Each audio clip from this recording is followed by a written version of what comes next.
Hogwarts is threatened. Man the boundaries, protect us, do your duty to our school.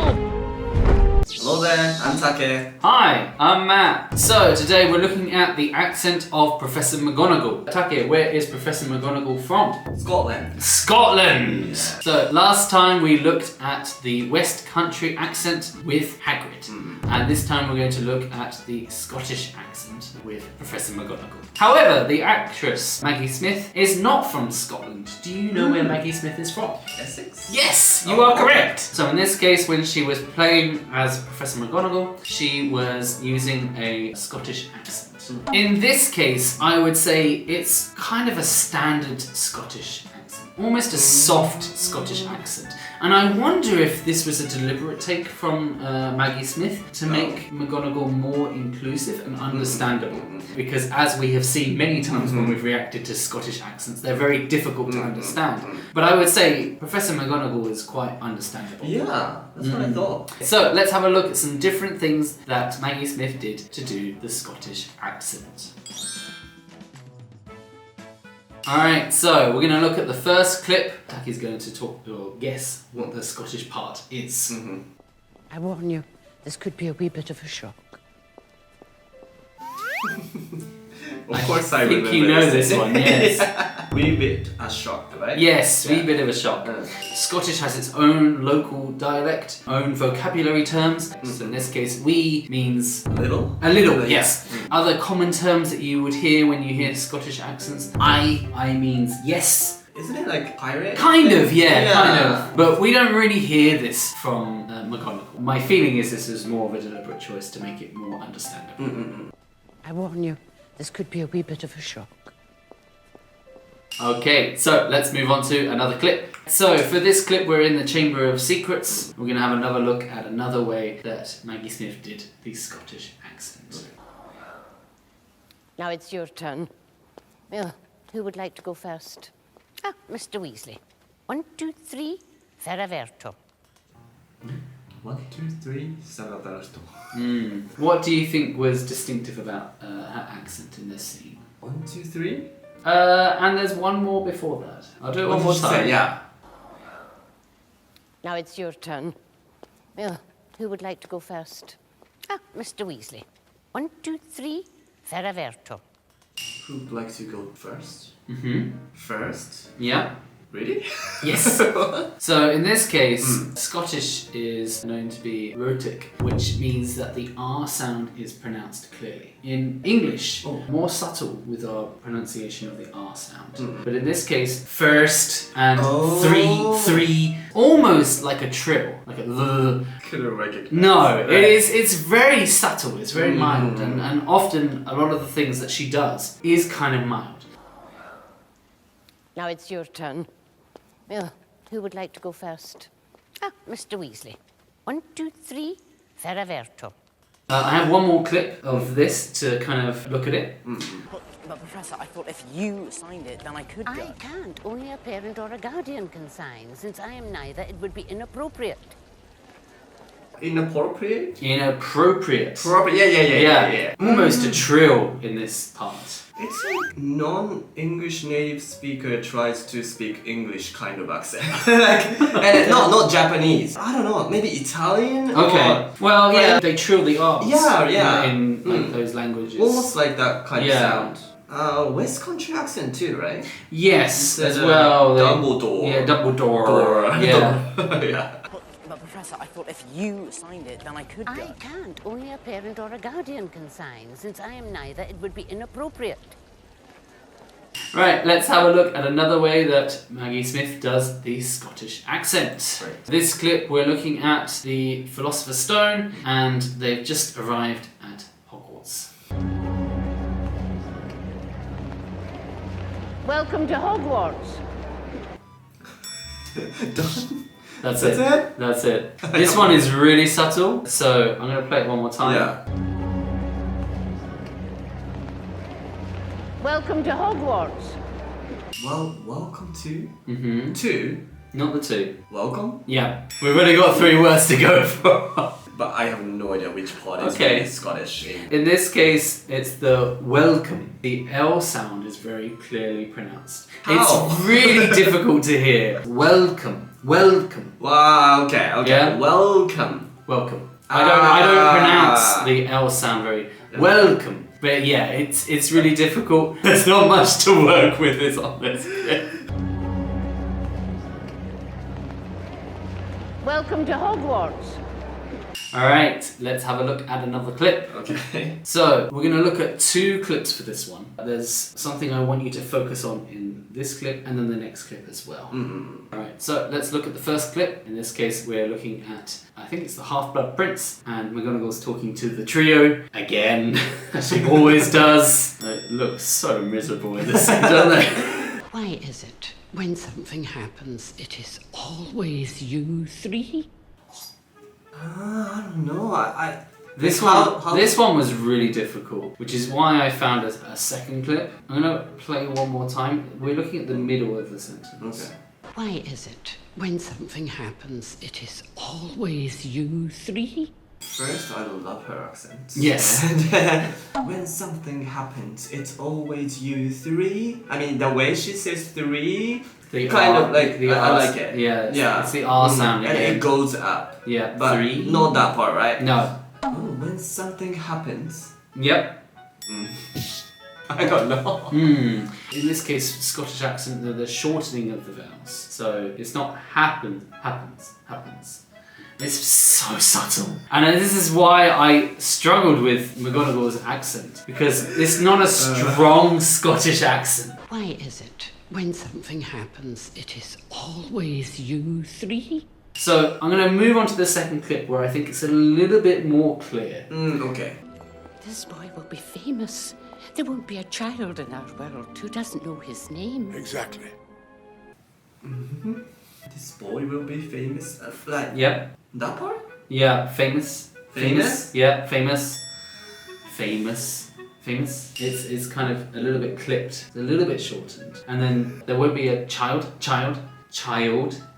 It's a little bit clipped, but it's so subtle. It's so difficult to pick up on. It's impossible for us. Yeah, and it's difficult for me as well. Oh, okay, then. I guess she did it a lot in that sentence. Yes. Also, like, for me, other parts are more recognizable. Yes. So I'm distracted by other features of Scottish accent.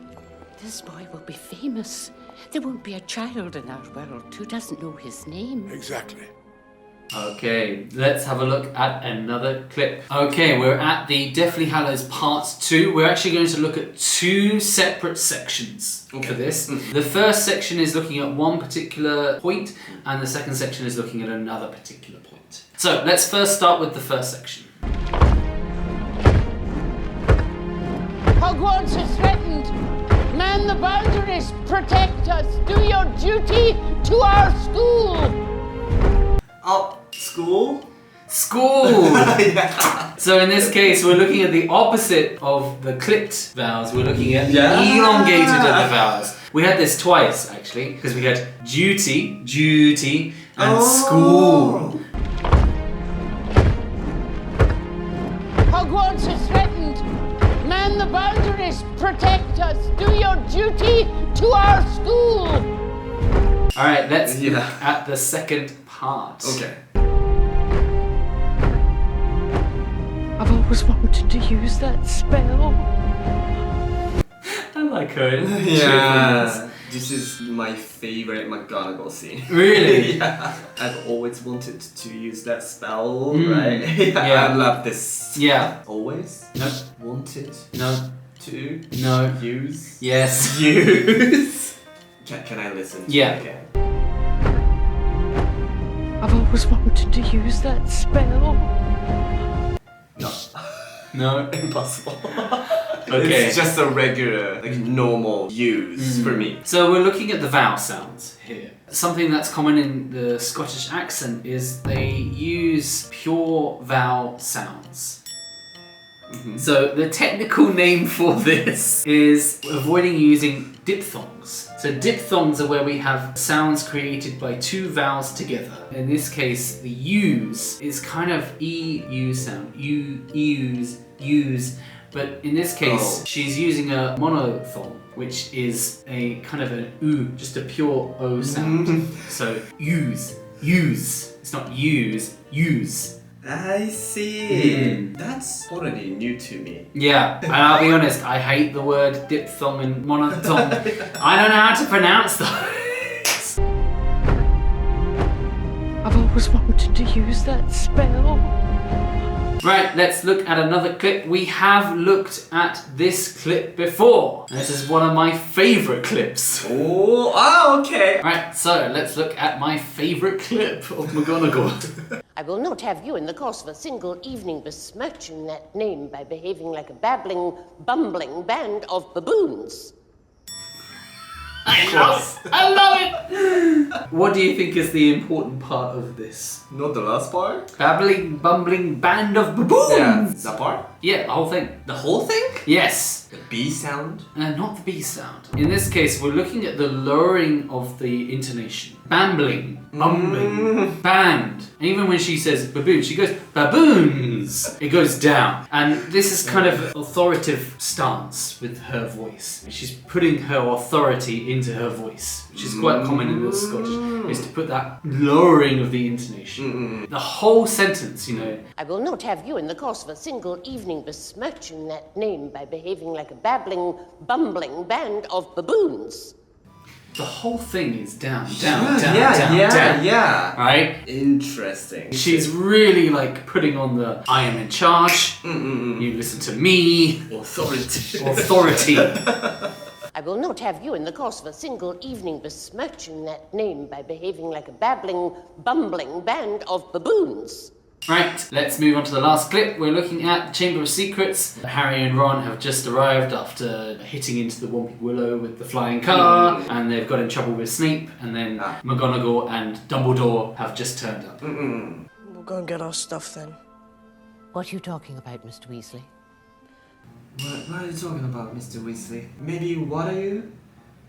Oh yeah? Yeah. What are you? Our part was really short. Well, the R part is not what we're focusing on, but... T then? No. It sounded like, what are you talking about? You are right in that she's kind of pulled the words together, but I wouldn't say that's distinctively Scottish. We'll go and get our stuff then. What are you talking about, Mr. Weasley? What sounds like what? You are right, it's the what. So, in this case, this is not something that McGonagall does often, and I think this was one of the cases where I could see it subtly, but it's quite common in Scottish, is the voiceless WH sound. What? Yeah, this is not too strong, and actually I don't think that Maggie Smith did it too much. I picked up on it because it is common in Scottish accents, and so I wanted to find a way to kind of bring it into this video, but she doesn't do it too much, and when she does, it's very subtle. But yeah, in this case, what are you talking about? So if you knew, you would recognize. Yes. We'll go and get our stuff then. What are you talking about, Mr. Weasley?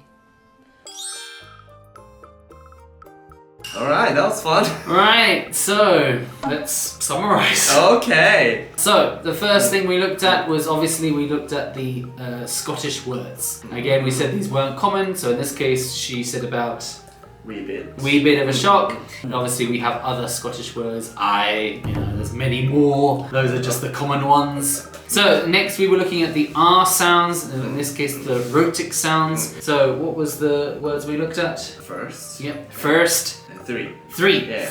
Yeah. In this case, the R sound is rhotic, it's pronounced. So, next clip we were looking at the, when they arrived at Hogwarts, what was the sound? Welcome to Hogwarts. Yes, welcome. Yeah. Clear L sound. And then we looked at two clips for particular sounds. What was the sounds? Shortened vowel, right? Yeah, shortened clipped vowel sounds. Yeah. Yeah, happens.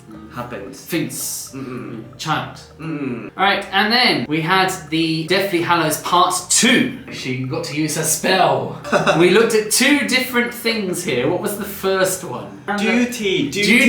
And School. Yes. So we're looking at longer pronounced stressed syllables. And then the second part, what was the second part? I've always wanted to use that spell. So use.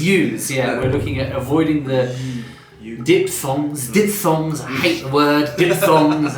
And then we went on to my favourite moment with Professor McGonagall. What was the thing? The going down thing. Yes, right? the falling intonation, the firm, authoritative intonation. Bambling, bumbling, band of baboons. So the last part we looked at a very subtle one. Harry and Ron had arrived after hitting the Whomping Willow. They were told off by Snape. What were we looking at? WH, right? Yes, the voiceless WH sound. What? In this case, not too common by McGonagall, but is more common in Scottish English. Okay, so many features. So many features. And you know so many features of Scottish accent and still don't understand it. Right, so that's everything. So thank you very much for watching. Don't forget to like, comment and subscribe, and we will see you in another video soon. Bye. See you.